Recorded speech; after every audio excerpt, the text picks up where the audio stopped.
our second annual Classics College Night where we have coaches on. Tonight we have Coach Wolf from Millersville University. He's on the men's side. We have Coach Sheffy from York College, which is Division III. And we have Coach Haney, who's the head women's coach at Bloomsburg University. And then Coach Kaverick from Hood College is on the women's side, Division III. She is going to be joining us. She was just attending a recruiting event, so she was finishing up that, and then she'll join. But players and parents, if you could just have your mics muted and cameras off, we'll begin. So right now I'm just going to allow each coach to just say a brief introduction about themselves and their school. So Coach Sheffy, do you want to lead us off here on this one? Yeah, Evan Sheffy, the head men's soccer coach here at York College. So we are Division III school located in York County. We compete in the MAC Commonwealth Conference. This was our first year competing in the MAC. We have about 4,000 undergraduate students here at York, and our top majors are engineering, business, and education. Thank you. Coach Wolf. Yeah, my name's Kevin Wolf. I'm the assistant at Millersville University with the men's team. Been there for about a year or so. We play in the PSAC. We're a Division II program, and yeah, I think that's really about it. Obviously, Millersville is a state university, so like I said earlier, played in the PSAC, and yeah, I think that's about it. So, all right, and Coach Haney. Hello, everyone. Matt Haney, Bloomsburg University women's soccer. In the PSAC, along with Millersville and the rest of our group, and just looking forward to chatting with some people and answering some questions, and just moving this forward. All right, thank you. So the first question that I'm going to pose to you, and I'll probably go to Coach Haney first for this one, is what would you say from a soccer perspective is the biggest difference from Division II to Division III?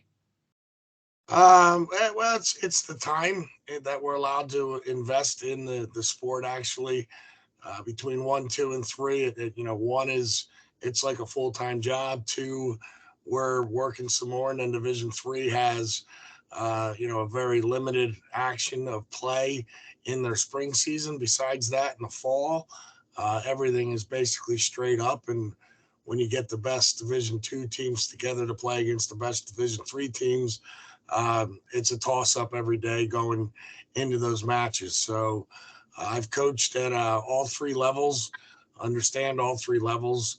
Don't know the Division I rules as much anymore because they've changed a lot, but I can speak to the fact that one of the bigger things that we do is we do have a greater off season. Allowed to play 5 play dates versus 1. But beyond that, when it comes down to the end of the day, at the top of our divisions, you'll find a lot of equal, very intelligent, talented soccer players that would compete day in and day out with each other. As you go down the levels, obviously the higher D2s are going to be better than your lower D1s. But at the top of that D3, top 25 to 50, I think they have, the top 50 versus D2, top 50 is very, very equal when it comes down to it, in my opinion. Okay, thanks. Coach Wolf, do you have anything you want to add to that from the D2 landscape? And then Coach Sheffy, I'll head to you then.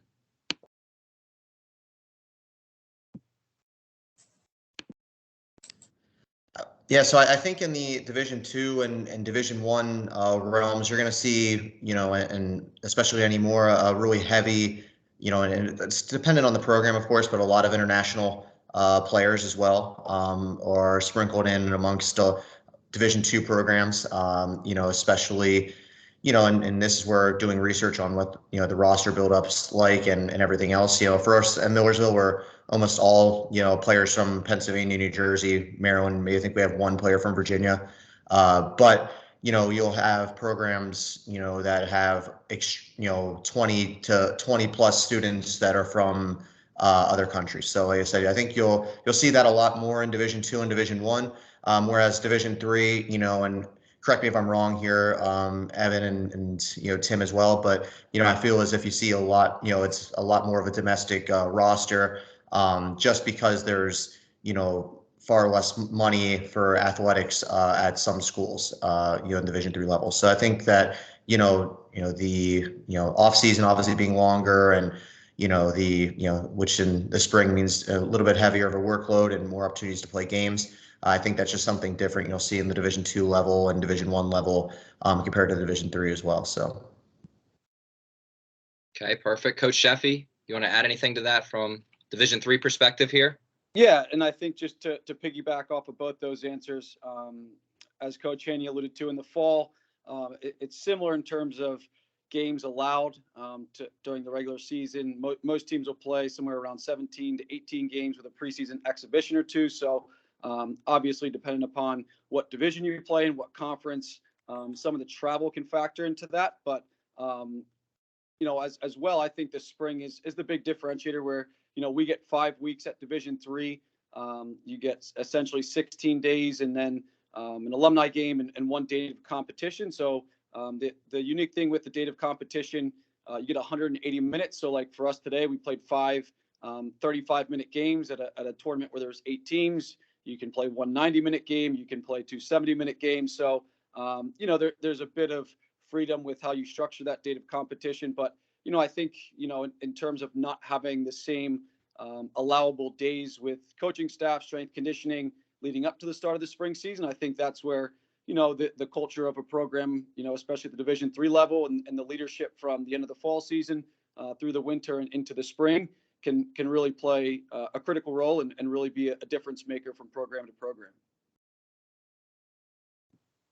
Perfect. And then the one thing I want to add, I'm not sure I heard it, but there is a difference from a money perspective, as Division II schools are able to offer athletic scholarships, where Division III schools, the academic money is the only scholarship that a student athlete would be awarded.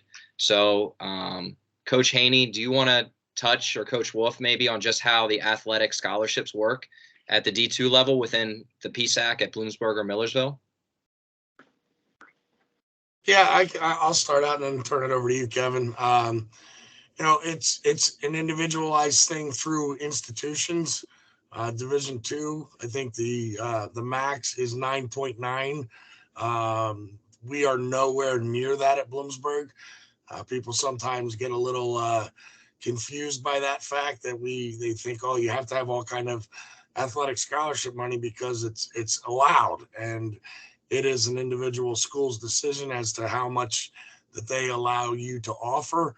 I can tell you that without a doubt, the academic money that my incoming players and current players receive far, far, far, far outweighs the amount of money that I can give them athletically. I can't make a difference for you athletically in whether you're going to come to Bloomsburg or not based off of my athletic offer. It's more of, I want to come to Bloomsburg to play in a competitive program.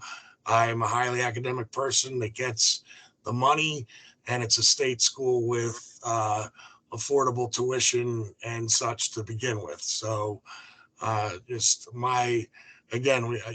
can't, it's a confusion sometimes with people when they think that, oh, the D2s have that.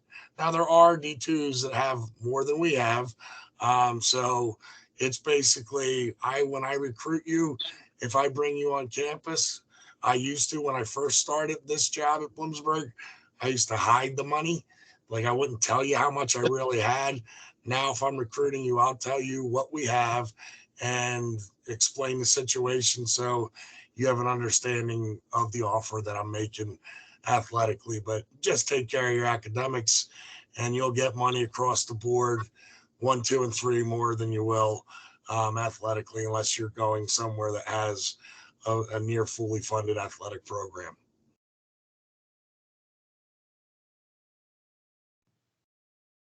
You're muted there, Coach Wolf. Sorry about that.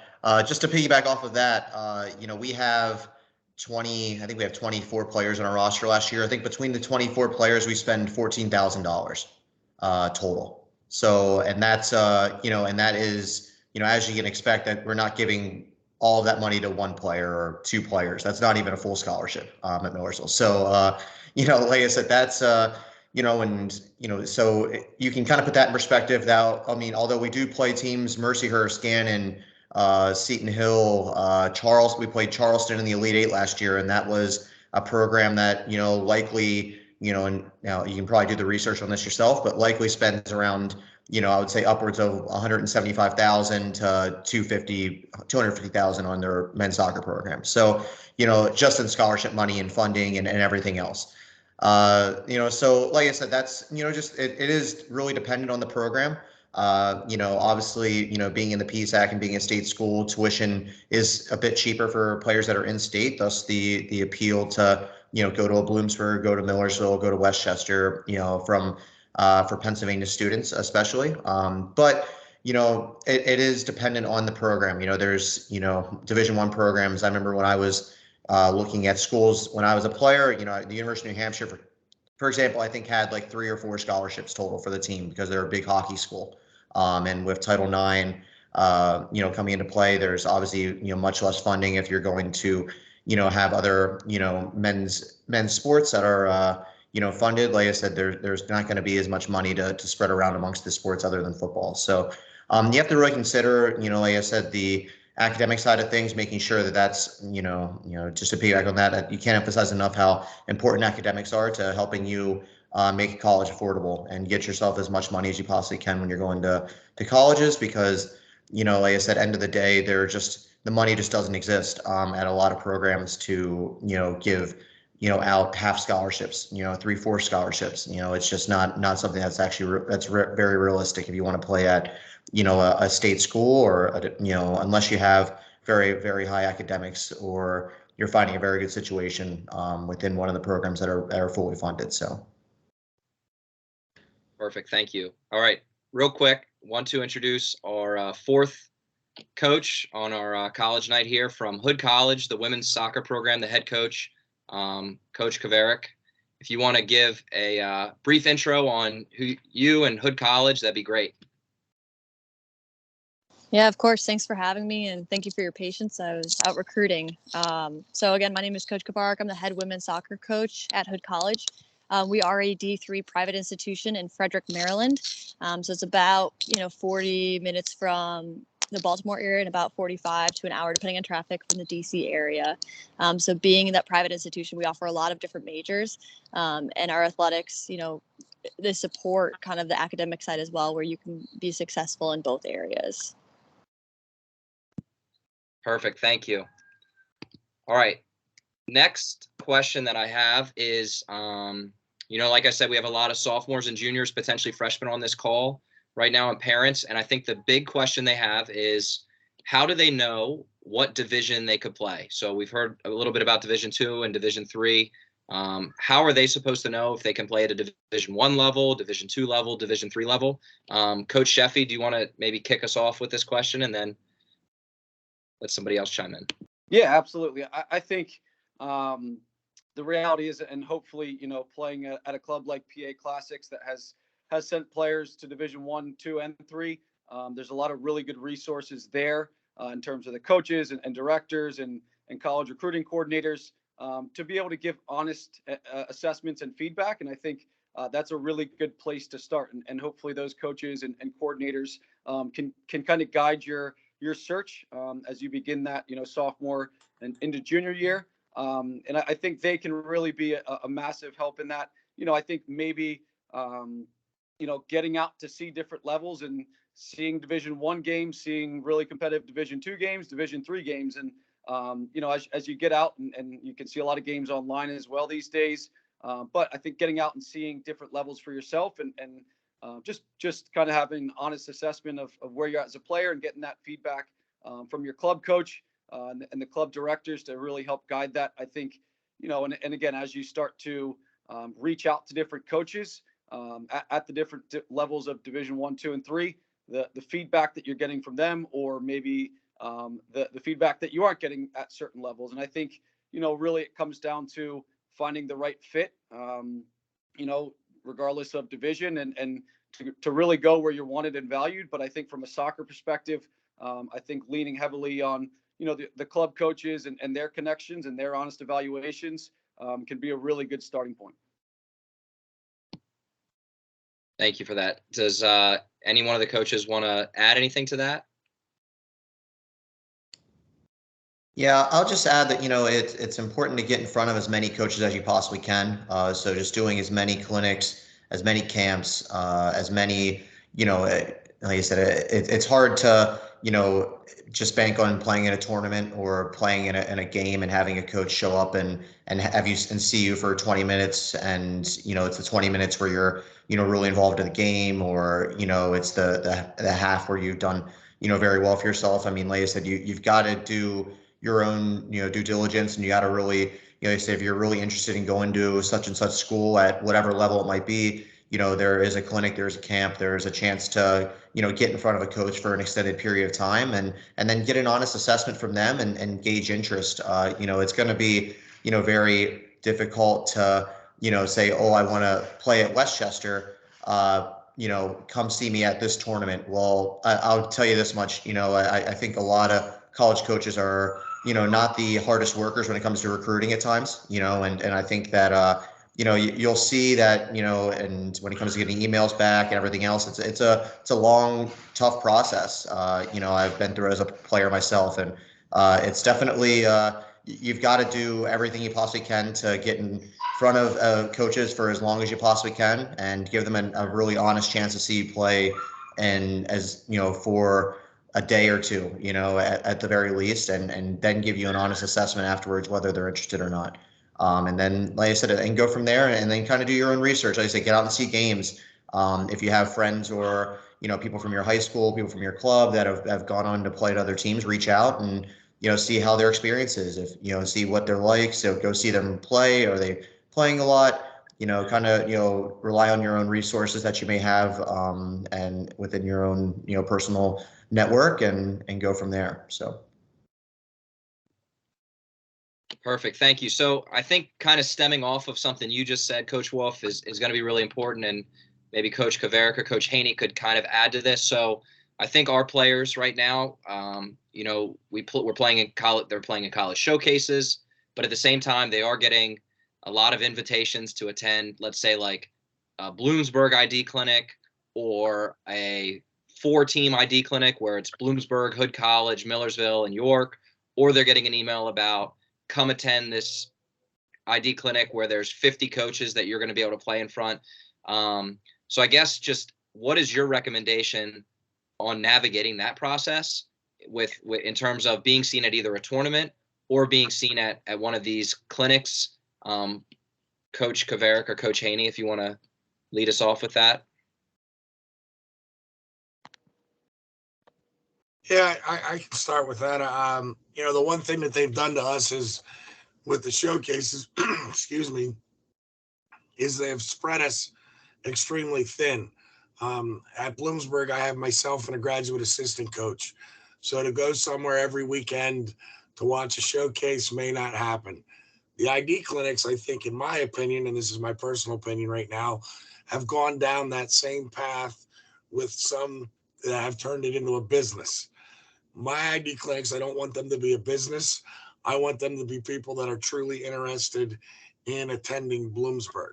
So when I put a clinic out, we cap our numbers typically between 30 and 40, because if you are paying any form of dollar to say, I want to have an opportunity to be evaluated by you, I want to give you a true evaluation. And I'm not knocking any other form of ID clinics that are out there. And even with my own, sometimes I wish that we didn't do them quite as much, but there are schools that will tell you, you have to come to my ID clinic to be considered. I don't buy into that philosophy. My philosophy is I'm going to put these out here. If you want to come, you're going to register, you're going to come to these things, and you're going to get a fair evaluation. And then the other idea off of that is, if we like you off of a evaluation from an ID clinic, we will definitely want to come see you play somewhere. So I know this is going to kind of segue into Tim's stuff further on, and I'll let Molly speak here. But that's where I am with it. Yes, find your 6 schools, 8 schools after you've gone to watch the matches, like Evan and Kevin suggested, to find out if it's even an opportunity. Don't waste your time and money going to some place where you might not have any kind of chance of playing at, unless you just want to go to enjoy the campus for the day. Find those schools that might be a great fit that your coaches can give you some information about, and go to 6 ID clinics on their campuses in particular. I think is probably the best way to navigate if I was sending a son or daughter through. That's how I would approach it. So, Molly, I know I spoke a lot there, but I can turn it over to you now. Yeah, thank you. I mean, I think you guys are all kind of spot on, and I think it depends for you and your family what you guys are comfortable with financially, travel wise. Do you have the means to get to all these different ID clinics? Some of those ID clinics where there's tons of coaches present, it's great exposure. So if you're earlier on in the recruiting process, sometimes going to a bigger camp like that is a good idea. As you start to narrow down, again, like Coach said, top 6 schools, maybe the ones that you're really seriously considering, that's, a good indicator of maybe you should go and do the campus visit. And the reason why, again, most of these ID clinics aren't necessarily money makers for schools, at least not for us either. But it's more so to have that opportunity to see campus, to meet and be alongside our current players. And then you get a chance to really evaluate our coaching style. So you can see, how the games flow. You can see coaches and observe from a distance when you're watching a game. But now you get to work hands-on with a coach and really see if it's the right fit for you. So I think there's benefits to whichever route you choose to take. But I think it's about finding what's right for you and your family. Again, really focusing on, cast that wide net first and start to narrow it down slowly as you go. Great, thank you. So that kind of covers the ID clinic part. I think that's great advice. Definitely honing in on those schools, I would say, is very important. Going in blind, though, is something that you should probably avoid just to save money and potential travel expenses. You want to have some type of communication with the coaches before time. And one of the things you can do right away as a player, if you're interested in the school, is every school, their athletic site has a questionnaire that you can submit your questionnaire info that will work with admissions, and then you can get all of your info on their website, and then they'll probably send you emails alerting you of ID clinics, maybe what tournaments they're going to be at. But I think we should touch base on the tournament piece, because a lot of our players do go to the college showcases, and when we go to the college showcases, obviously we click on the college coach list, and there might be 30, 35 coaches that are there that are saying that they're going to be attending. So I guess what is the protocol, and I'll go to Coach Sheffy on this. What protocol do you like to see from a player who's interested in your program from a communication standpoint? Yeah, I mean, we definitely try and put our name on as many of those lists of all the events that we're attending. We don't put our name or register for any tournaments or showcases that we won't be attending, just to have kids reach out. But no, I think really, for prospective recruits that are, as they're going through that list, or starting as what's touched on, like sophomore year, kind of casting a wider net and seeing all the schools that might be attending. And I think the reality is to be proactive, and start with a bigger list of schools to consider, and then as you work through the process and as you get feedback from coaches, and have some more communication with certain schools, as you start to narrow in, and then following up with those coaches, as you're going to certain events. And I think, as I said, being proactive is the biggest encouragement that I can share with you. Is just, even if you email a coach individually and say you're going to this tournament, even if they're not attending that specific tournament, I think just continuing to say, okay, these are the next 3 events that my team will be at. And that coach can let you know, yes, I'll be attending this PA Classic Showcase or Jefferson Cup, whatever it may be. Again, just so there's clear communication, and from a coaching standpoint, we can let you know what events we'll be attending, where we'll be able to see you play and evaluate you. And then I always ask players, once we tell them, yes, we'll see you play at this specific showcase, please follow up on Monday or Tuesday with an email, just asking for feedback. And that way we'll try and follow up within 48 hours of that email, just giving feedback, like we talked about, some honest feedback and assessment from what we saw at that specific event. So I think really just being proactive. Yes, I think seeing certain coaches that are registered and listed on those tournaments is a good starting point, but at the same point in time, not all coaches do that for every showcase. So even if there's other schools that you're considering that you don't see their coach's name listed, I would still continue to urge you and encourage you just to be proactive and reach out to them to see if they might still be going. Share your schedule with them and really just kind of continue that clear communication back and forth. Thank you. So, so just to kind of add to that, players and parents that are on this call, the communication that we would like to see as an organization for MEA Classics, and I think it would be echoed with the college coaches here, is we want to see that the players are the ones initiating the communication. There are times when parents are sending the emails and the coaches, that might turn them away from the player just because they are looking for that motivation and independence level that'll be needed at the college level. So that's something that you really want to do, players. And you also want to avoid emailing like the day before. If the tournament starts on Saturday, you shouldn't be emailing on Friday, because normally the coaches are going to have their schedule set for the weekend by probably Thursday or Friday, maybe even earlier in the week.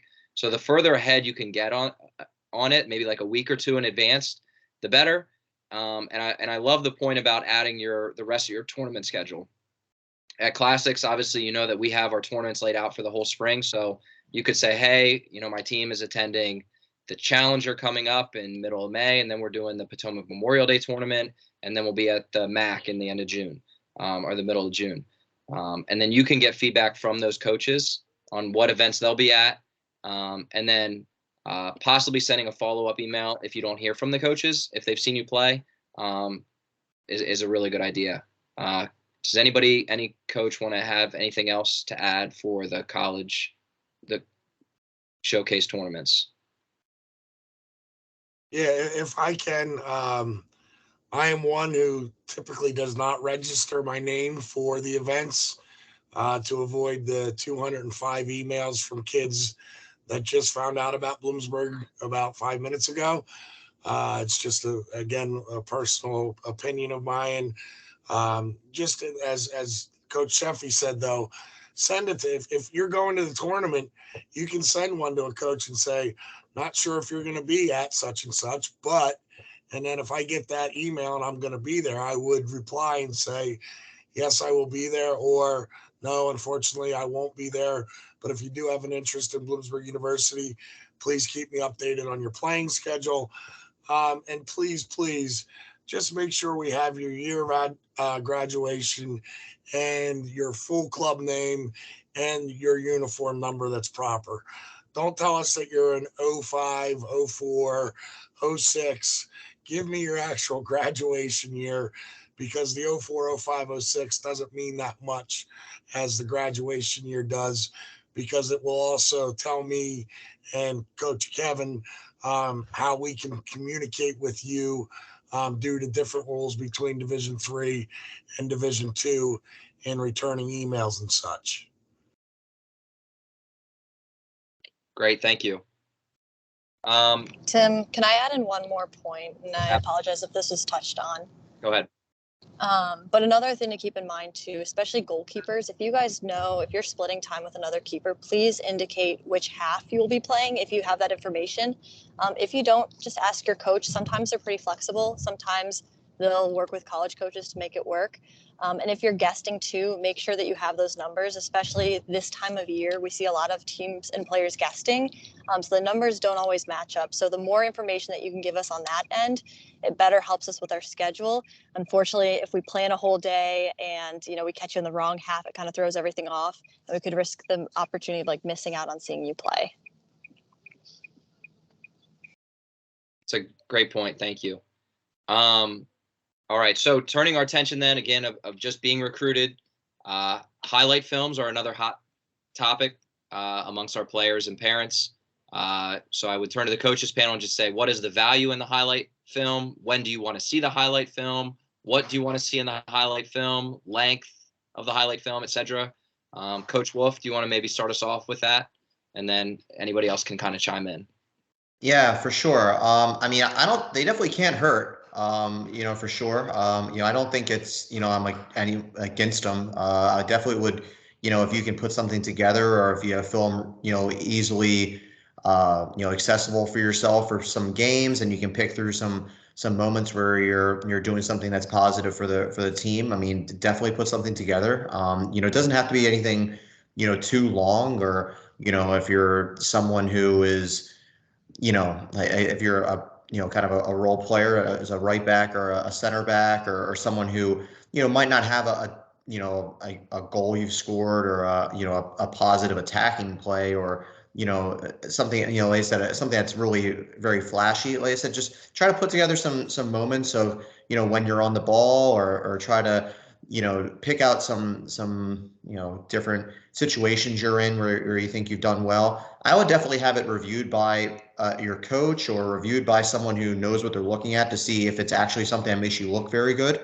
In all honesty, because there's a lot of videos you watch that, number one, the player puts them together, and they don't look very good in the video, because the game's at a very slow tempo, or it just doesn't look like the situation or the environment, one that's even remotely to the college level. So I would make sure that you're picking, games or situations that are, very, somewhat similar or somewhat competitive. If it's a bigger game and a club, a final of a tournament, or a district playoff game, or something or a big high school game of some sort. Make sure it's a game that the tempo's high, that there's, it's not at a walking pace, and that the environment is a little bit suitable, or a little bit, comparable to a college environment.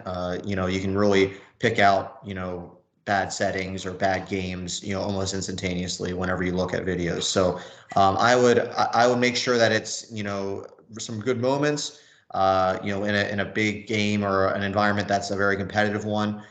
Even if it's, not the best, excuse my puppy, but, even if it's not the best, like I said, moments that you've ever had, in the game. I think that even if it's a moment that's in a competitive game at a high tempo, that's, better than you doing something at a walking pace, or showing that you can head the ball, or do something with no one around, or under no pressure, or anything like that. So I'll just be really little bit leaning towards having moments in games like that, or in situations like that. So Thank you for that. Coach Sheffy, do you want to touch maybe on just like the length of the highlight video, if they're looking to do it? And I do think, really quick, Coach Wolf brings up a great point. PA Classics players and parents, you should be using your current coach as a guide through the recruitment process, and they can also be a guide for the highlight videos. So if you're looking to make a highlight video, the game footage can be collected. Classics has the video available that we can video different games. So if your coach gets that secured for a game and it's videoed, you can download the video and then create your own highlight video. But definitely, I think that's a great point, to have your coach review your film, or me. I mean, I've seen enough highlight films in my time where you can send your highlight film to me and your coach, and I'd be more than happy to look through it and say, yes, add this, rearrange this, delete this. But Coach Sheffy, go ahead. Yeah, I think that's a great point, Tim. I think being able to utilize your club coach or a recruiting coordinator to really evaluate that, and maybe there's an element of your game that they think will translate well to the college level that you're not showcasing in the highlight video. So I think really leaning on them and getting some feedback can be really valuable. I think anything between 3 to 5 minutes, really just to give that coach kind of a snapshot, of your playing ability and positionally on the field. And I would say, like, I love when I get emails, or I'm able to go out and evaluate a kid and identify a kid at a showcase, and then I come back and I Google his name and I can find a highlight video, just to kind of give me a little bit, supplemental in terms of the evaluation, and a little bit fuller evaluation. I don't use it to make or break decisions, but I use it to supplement maybe a first time I see a kid, and then I watch the highlight video. And again, I think 3 to 5 minutes can really allow a college coach to get a pretty good picture. I think if it's dragging on to 8 to 10 minutes, then it may not just highlight all of the key elements of your game and where you're really going to be productive at the college level. So yeah, I think 3 to 5 minutes, again, leaning on your club coach or club recruiting coordinators to sit down with you and evaluate that. just to give you feedback and either things to add, things to take out, and as Tim said, I'm sure he's seen enough in his day to really help set you up, for what college coaches want to see. But I think 3 to 5 minutes to really highlight yourself as a player is more than enough. Thank you. I would say I would put one of your best clips first when you're making a highlight video, because that'll catch the coach's attention right away. I wouldn't save it for the end for like a grand finale or anything. I would start it off with maybe your best clip, and obviously we can advise through that. But okay, moving on. This will be different. Tim, can I interrupt real quick? Sure. Yeah, One thing I don't know if I heard anybody say it is make sure you're easily identifiable during the video, too, as well. We get so many where it's like, I'm number 17 and you can't see a number on any kid. So, we've gotten better at circling ourselves, drawing the arrows, whatever, but I still get videos to this day where I can't tell who the kid is, and I'm not going to watch that then, obviously. Yeah, great point. Okay, so this next question is about the recruiting timeline. So like I said, most of our players on here, sophomores and juniors, potentially freshmen, what would be your recruiting timelines? And I know it's probably going to be a little bit different on the men's and women's side. So I think let's start with the women's side, and let's maybe start at the Division II level. Coach Haney, do you want to talk about your timelines from a recruiting standpoint? And then we'll go to Coach Kavarik from Hood from the D3 women's side, and then we'll switch to the men's side. All right, Coach Haney. Yeah, the biggest thing is it's absolutely been changed recently with the pandemic. If we were in normal times right now, I would be completely finished with my 2023 class and would be working on a 2024 class. But since those times no longer exist, we are presently working in our 23 class, identifying 2024s for a little bit later. I cannot contact 2024s directly. I would have to reach out to your club coach to be able to do that until June 15th. In that time, as we're looking at things right now, depending on the school's need, this past season, we didn't need a lot of players, but we spent time, identifying what we felt were going to be our best fits academically and athletically. So the timelines you're going to find are going to be different. And it's an important thing to ask each coach that you go see, because if I make you an offer, I am not putting an absolute timeline on you as to when you're going to tell me your decision. Whereas you may go to another place where they say, here's my offer, you need to tell me by this date.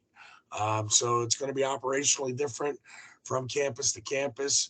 NCAA has tried to slow Division I down, which were the drivers of it early.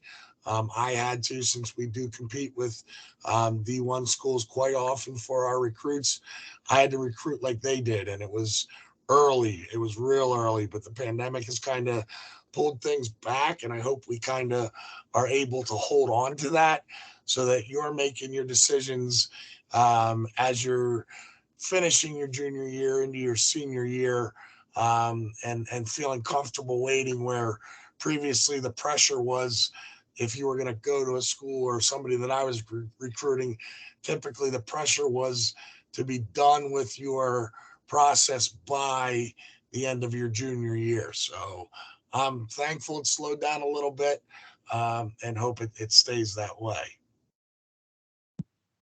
Okay, thank you. So then let's stay on the women's side here, and let's hear from a Division III perspective. Coach Kavarik, if you want to chime in here. Yeah, of course. And I want to mirror, what Coach Haney said, is that timelines have certainly changed since COVID, with schools shutting down, players unable to visit campuses, or, blackout dates kind of extended. It has been very interesting this year, to say the least. And I know you guys have all kind of felt it as players right now currently too. A big part is obviously, yes, asking each coach and institution you're visiting what their timeline looks like. I would say in an ideal world for us, right, I would love to have my class completed by the time we enter into our fall season. And I'm sure that's how a lot of coaches feel, just so there's not that urge to get out and do all this recruiting when we're in season. But truth be told, on our end, we're a little bit more flexible in that we understand there's different situations family by family. And so part of us too is we'll actually ask you as an individual, what your recruiting timeline is, and that kind of helps us gauge how quickly we need to move the process along, or if we can kind of sit and take our time throughout. Again, it's institution by institution. Like Coach Haney said, some coaches, they may offer you a spot and want an answer within a week or two. Some are a little bit flexible and give you a little bit more of a timeline, whereas we're more on the flexible end. We just ask that as you go through the recruiting process, as you're getting your schools narrowed down, that you just keep us notified of about where we're at, so we can kind of coordinate and move forward accordingly with you as a recruit. Hopefully that all kind of makes sense. If I miss anything, I'm sure another coach will hop in and fill out. But again, on the women's side, I have a feeling it's a little bit earlier than on the men's side. Yeah, historically, that's what we've seen, and kind of continue to see. On the women's side, things are a little bit more faster paced. So Coach Haney, just as a frame of reference then, so you just finished up, you have your incoming 2022 recruits. When would you say they were finalized? That class was finalized by? Like, when are you looking to finalize your 2023s? The 2022 question, being a small class, I basically will finalize, if this makes sense, I finalize without shutting the door completely. So I actually had a kid who was living a Division I dream, who fell through on her, that I'd been in contact with, who I just added to my 2022 class about a week and a half ago. 2023s, again, I'm patient. It's the biggest decision of your life. I'm not going to be pushy in it. I would love to know that my core, at least, is in place going into, as Molly said, going into the fall, where I at least know that that's there. And it fluctuates on the women's side too as well, because like we just finished our spring season. Basically, I'll have our end of the year meetings in a week and a half. And when I have those meetings, I might find out that 3 young ladies have decided to stop playing. So that then could change the number of what I'm actually going to settle on. So I always tell my kids when I'm recruiting them, I'm like, here's the window of people that we're looking at, like 6 to 10. And you'll know, if you've been offered by me, that every time I make another offer, I'm going to tell you I've made that offer. And then every time that anybody's committed, I will tell everybody in the offer group that you've been committed, that somebody is committed. So as we get closer to that 6, then that's when the pressure comes to you a little bit more to make the decision. So there's no exact time that I say, but again, as Molly had said, I like the fact that I have a core in place at the end of the summer coming into our preseason camp for that following class. Perfect. Thank you. Coach Wolf, you want to talk a little bit about your process and your recruiting timeline, and then Coach Sheffy? Yeah, for sure. I mean, we're more traditional, I would say, than anything. I mean, I think that, we typically in the fall, just because of lack of time and energy, I guess, essentially, we don't get out to see as much. So, we like to have, a list of 20 or so guys that we're really going to try to look, at come November, December, January, and we've probably already ID'd at our summer camp. And like I said, I think that there's, the timelines are typically, if you've been at the summer ID camp or you've been identified and we've been in communication, May, that previous spring, then there's typically, around Christmas time, a decision that we'd like to kind of have on you. And, hopefully, come signing day in February that we have, a commitment one way or another from those players. Now, if you've been identified. That's Christmas time. That's Christmas of their senior year, you're saying? Yeah, Christmas of the senior year. So like I said, we like to kind of have, an idea of what we want to do. We will have a January, ID camps and clinics that, kind of give us another chance to look at guys at a closer level. But that's mostly players who've, haven't been already at the summer camp already. So previously identified in the spring of that year. So, come January, February, we like to have at least, a core group of the recruiting class all squared away. And then, like I said, we definitely still have some flexibility, on a case by case basis with certain individuals, whether you've been injured or, maybe you're looking to transfer, or maybe you've been, you know, whatever the situation is. Like I said, then we start to add in the last kind of final pieces in February, March, April. But like I said, we tend to, just because the fall is so busy for us, we might only get out to a handful of high school games, might only get out to a handful of events throughout the fall. And last year our season went all the way till early December, mid-December. So like I said, it was, even less opportunity for us to get out and see players. So we have to, act a little bit earlier, and that, that's why the spring going into your senior year is really the time when we start to identify, guys that are interested in us and that we're interested in. And then with the hopes of locking in guys around Christmas time, early January, as the core group for the next year's recruiting class. Great, thanks, Coach Sheffy. Yeah, I think, and it's important to note again, Coach Henny alluded to it, different timelines with Division II, Division I, Division III in terms of communication, text, calling, emails. Division III is actually a little less restrictive from the NCAA standpoint, but just kind of our timeline. So even with 2023, so we kind of started to identify those guys back in November, December through those early showcases, and then we'll spend February through the end of June continuing to identify and evaluate, kind of trying to get our core group for 2023, and then get visits, on campus visits, spring into the fall, which again, COVID kind of threw a wrinkle into that. But now as most campuses are closer to normal, trying to evaluate guys at least twice during that November to end of June timeframe of their junior year. And then really kind of narrow in on the guys that we're looking at, and that we kind of have that reciprocated interest in from their end to come for official visits in the fall. But just to kind of give a frame of reference for our 2022 class here at York, with 6 guys committed. So our first 4 guys we had committed. So our first guy committed in August, and then our 4th guy committed in November. So kind of during that time frame as well.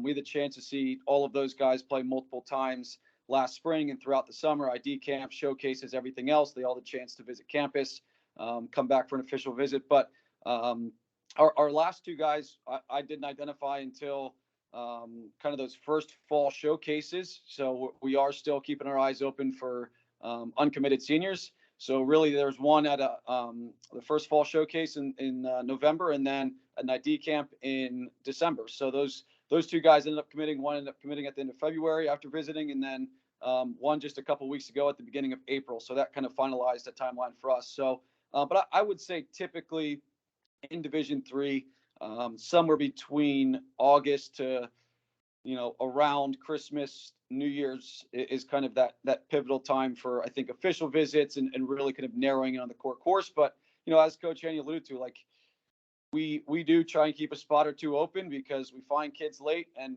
for whatever reason, weren't able to see them play during their junior year. And, we want to keep options open for the right fit. So sometimes there are, a player or 2 later in the process that, as we go through and identify them, if we can get them to visit and, it's a fit on both sides, it may not be till February or March. But I think typically, that main primary identification and evaluation, from their junior year of November to the end of June. And then, really, I think, for most schools, but I think it's important to ask again, as you narrow in on schools, because, some schools, even at Division III level, if they have early decision deadlines, coaches may want you to make a commitment by that early decision deadline. So what does that look like in their recruiting timeline?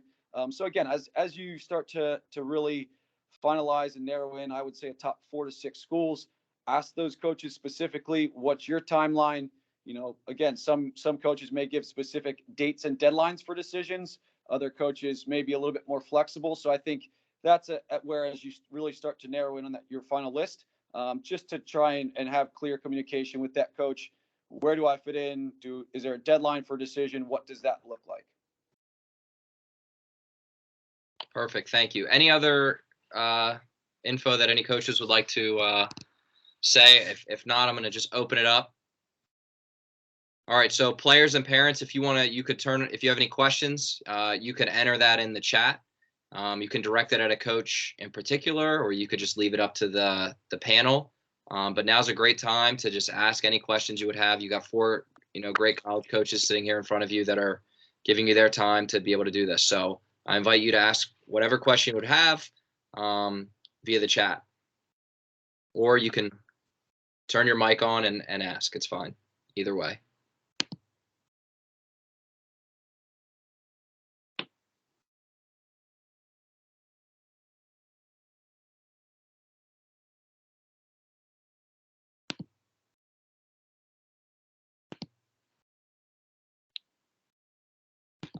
I think the one thing that I would add to the process, and we've kind of narrowed this down with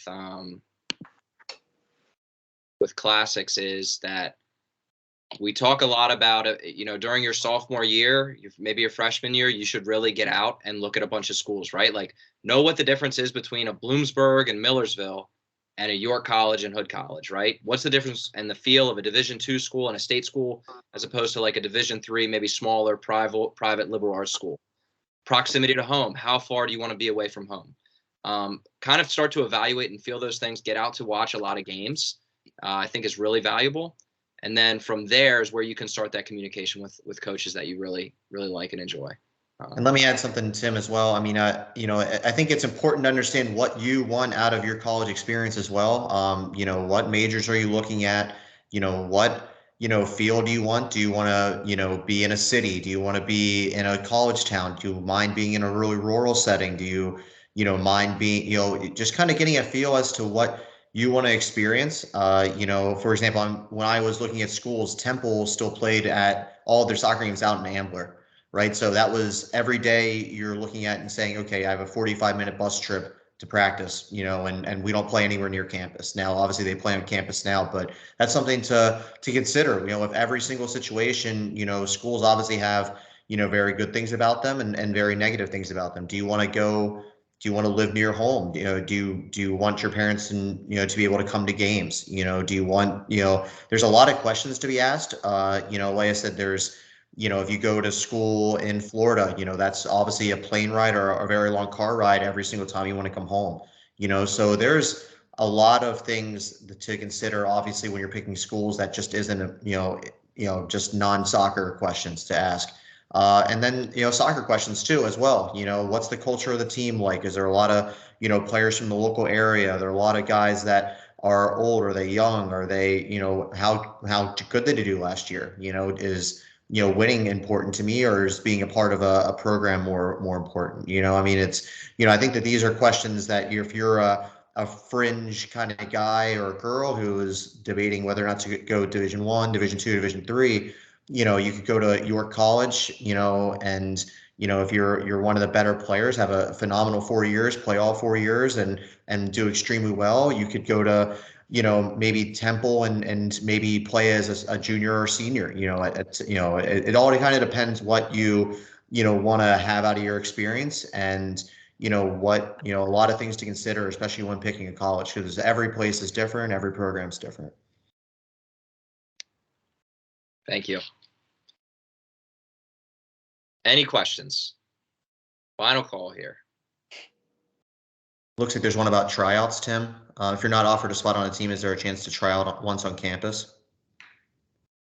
Okay, so that's a good question. So that is probably handled uniquely at every different institution. So that would be something, and I can let anybody add to that, but that would be something that would be, you would talk to the head coach of the program, and they would talk to you and say, we have a roster spot for you. We want you on the team. Or they might say, we're not sure. Here's our tryout process.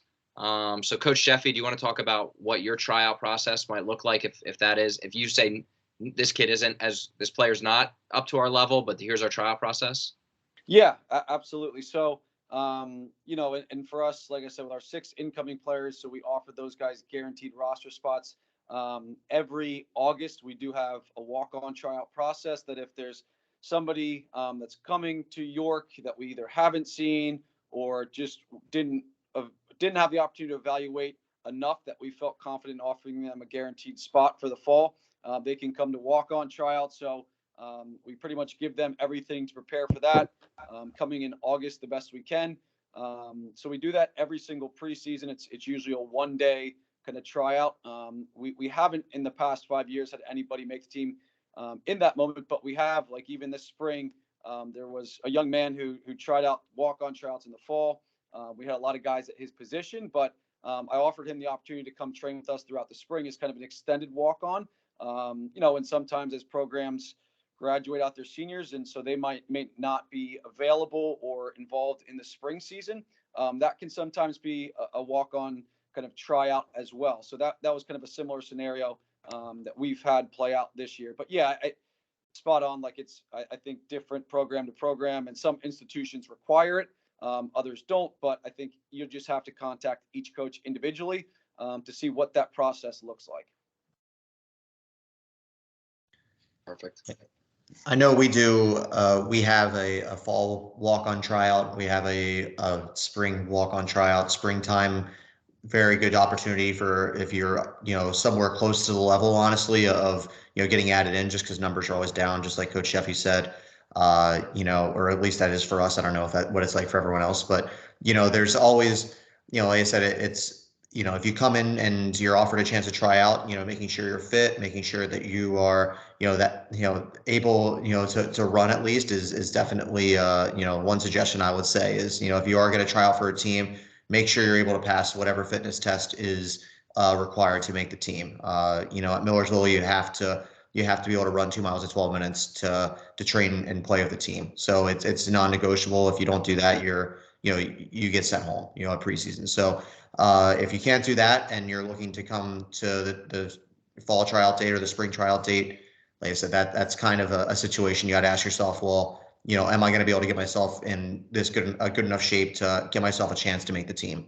But that's there's definitely every capacity for guys to show up and be fit enough to and make the squad to in the fall and spring. Like I said, but it's just like I said, you got to ask yourself the questions of if you're going to be committed enough and at the pace to keep up with the guys who have been training all summer and have been a part of preseason probably for the week before the tryout. So. Yeah, I would say a tryout is definitely a harder pathway to making a college roster. All the coaches that I know will offer roster spots, and that will kind of be like a guarantee for most players. And then they will have players trying out. So you might be trying out. There might be 10 players that there's no spots, or there might be one spot. So it's a much harder pathway, I would say. Springtime is usually the best pathway for walk-ons to get noticed and maybe accepted onto that team. But any other questions? We have about 1 minute left here. If anybody has any final questions, if not, I'd just like to thank obviously Bloomsburg University, Millersville University, Hood College, and York College for participating in our college coaches night. Parents and players, this is recorded. This has been recorded, so I'm going to upload it in case you came in late or missed something. But I think feel free to reach out to me for any feedback as well on this as we continue to do this. Next year we'll have our 3rd annual one. But coaches, thanks on behalf of PA Classics. Really appreciate you taking the time tonight. Yes, okay, we have one final question here. I just saw a hand go up. Looks like Nick, did you have a question? Nick E. You want to unmute yourself maybe? Okay, no. They hopped off. I think maybe they were waving goodbye. Maybe that was what was going on there.